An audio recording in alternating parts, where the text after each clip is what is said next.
Kadama TV, Kadama alina ekizibu nga ekizibu kino kiva ku musajja w'owaka ng'amulemesezza emirimu gye. Musajja w'owaka ono ye agamba nti Kadama ono mukazi we era nga n'omukazi w'owaka tamulabawo. Ye ekintu ekikwatagana Kadama talina kubeera nga ayisibwa bubi, maama talina kuyisa bubi Kadama. Ye omusajja alinga eyamalako alaga nti Kadama naye mukazi owaka, mukazi wakubiri owaka. Ekintu kino ekibeera eky'obulabe kuba omukazi ono bw'anaagenda akiprosesinga ddala ne kimuyingira asobola okukola Kadama ono ekintu kyonna ky'aba asobodde. Wabula ate enjawulo eriwo ku kino, omusajja ye akiraga n'okiraga nti Kadama ye mukazi we wakubiri nga Kadama bw'agenda okubeera ng'atunnyonnyola. Katufuneyo wano emboozi ya Kadama ono atunnyonnyole ekizibu kino ky'aliko. Hello Kadama TV, mbalamusizza mwenna. Eddoboozi lyange liri wansi naye era oba simanyi na kumanya nze kinyinza kukola naye kale kantuukire ku nsonga oba munaagiwuliriza simanyi, naye obuzibu bwe nnina wano bwa musajja. Musajja afuukidde omusajja. Ono mazeewo omwaka gumu n'emyezi 6 era mbulayo bbanga ttono nzireyo ewaka. Naye we najjira nali naakatuuka myezi 4 omusajja n'atandika kuba nasanga omukyala yali muzito ne bagenda muleba mu lunaku olwokuna awo nga naakajja. Bwe natuuka omusajja n'akira ku makya nga bamaze okugenda mu ddwaliro. Omusajja n'ajja mu kiyungu mwe nali n'atandika okuŋŋamba mbu ŋŋende kola ki, kwebaka naye mu buliri. Munnange ebyange bya kiseegu simanyi era byakusabira Mukama era Mukama ali nange naye embeera yanfuukidde embeera. Omusajja neŋŋaana natya mu butuufu, natya kuba nali naakajja nga sinnaba bamanyira. Wayitawo nga wiiki ng'omukyala avuddeyo ne bantwala ku mediko. Kutwala ku mediko omusajja yeewuumya ayogera ebigambo bingi ne yeewona nga bw'ayina abakazi 2 mu nnyumba emu. Ne mmugamba nze mmanyi ekyandeeta, nze ndi mukozi, lwaki oyogera bw'otyo? Omusajja n'alemerako. Kati bwe twamaliriza nga tukomyewo n'aŋŋamba nti tugendagendako n'ogenda olabeko ewange ewuwo, mbu nnyina ennyumba 2. Ko nze ewuwo oyinawo amaka ameka? Mugenda okutwala yapakinga emmotoka n'agamba fuluma ogenda olabe ewuwo. Kati neŋŋamba nenjagala nsomeko waggulu wa wantwala. Genda okusangawo waliwo guest house. Kuliko guest house. Neŋŋamba sirina gye ndaga ne nnemera mu mmotoka. Sitooli yange mpanvu naye kati neŋŋaana n'agamba kale naakwatibwa ensonyi n'anziza mu mmotoka. Olwo ne nduyitako ne tutambula mpola. Kati twatuuka ewaka wayitawo akabanga kuba omukyala yagendanga ewaabwe wiikendi. Naye nga nsiiba mbiriba n'omusajja, omusajja yanfuukira omusajja. Neŋŋamba tuli ku ki? Wajja ne mpulira ng'alyengezza emmotoka nga neesibira mu kisenge. Ne mba nnyina emirimu mingi, nsooka kwesibirako mu kisenge. Ate era baaleese ebyokulya nga omanyi ebyolweggulo kubanga omanyi baleeta zi hubusi bigaatigaati bye tulya ekyeggulo.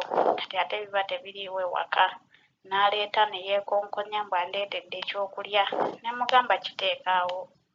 Kati bwe yamala n'akola ki? Asobola okiteekawo n'ayimirirawo okumala essaawa ng'ennamba. Kati nze mbu nfuluma nzigulawo ŋŋenda kukola ki? Kukiggyawo ŋŋende nkikole nkitereke we ŋŋenda okkiriira. Nga ali awo ku mulyango nga tutandika kweyiribwa n'oluggi. Bannange omusajja afuukira omusajja kubanga omukyala bw'agenda agenda n'abaana. Kati omukyala n'atandika okwekengera nga bw'omanyi eby'omu maka. N'atandika ng'okunneekengera n'atandika okutuma abaana mbu bwe tuvaawo mbu gwe weebaka ne mmange ne kitaffe ne taata waffe mbu tufunatya.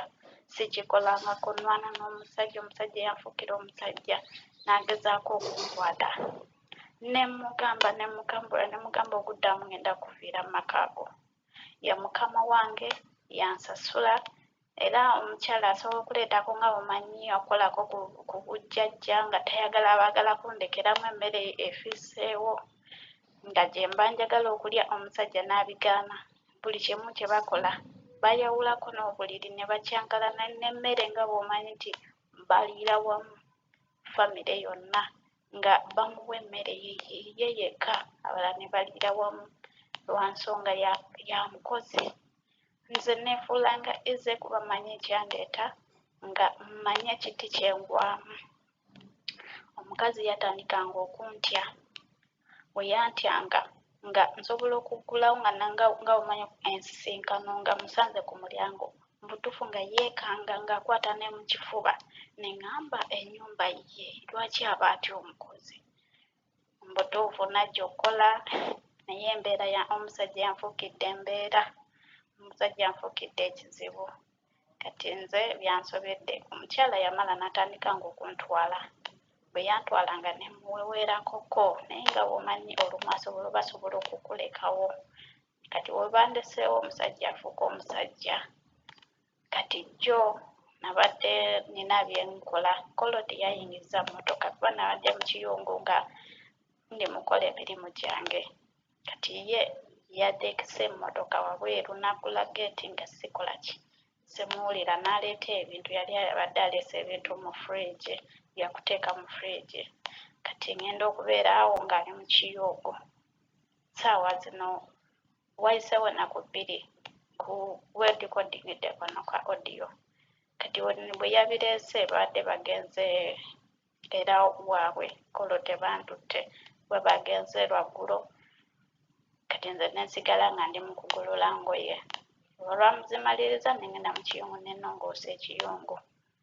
Kati omusajja yazze nadde simumanyi nti oba ali mu kujja kuba bw'ajja ne muwulira nziruka mu kisenge ne nkola ki.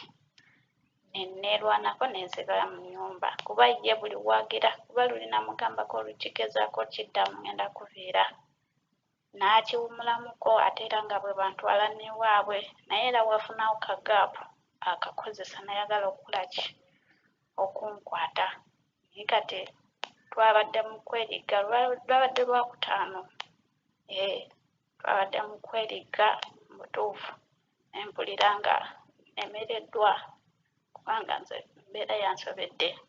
Simanyi oba omukazi yakitegedde naye era nsuubira teyakitegedde kuba maka nagamba nanoonyereza ne zikamera teziriimu.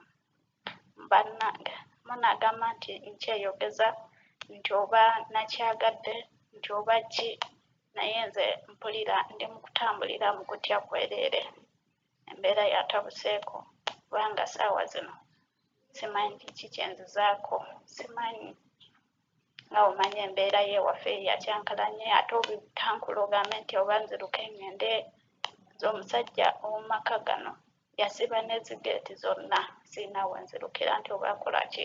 Era bwe bafuluma baggalawo zigeeti, bwe bayingira baziggalawo olw'okuba nti waliwo we nali nfulumiza kasasiro ng'omusajja ayagala tumutwale nga ffembi naye ntya ne ŋŋamba kamwetwalire nga azekka agenda okusanga amwefulumizza. Kati bwe yakimanya n'aggala zigeeti zonna nga tayagala nfulume. Era olumaliriza emirimu gyange nga ngenda mu kisenge kyange nga neesibiramu. Embeera yantabuseeko. Kale ndi mu kutya lwakuba sikiraga naye nga natidde bannange munansonyiwa okwogera bino ebyama. Era nandibimize n'embeera nabyo. Naye era munnange nga bw'omanyi embeera ekusukkako nga tolina g'osobola bigamba. Sirina bikoodi, sirina bujulizi, saagamba genda ku woofiisi nti oba munnange kino ne kiri.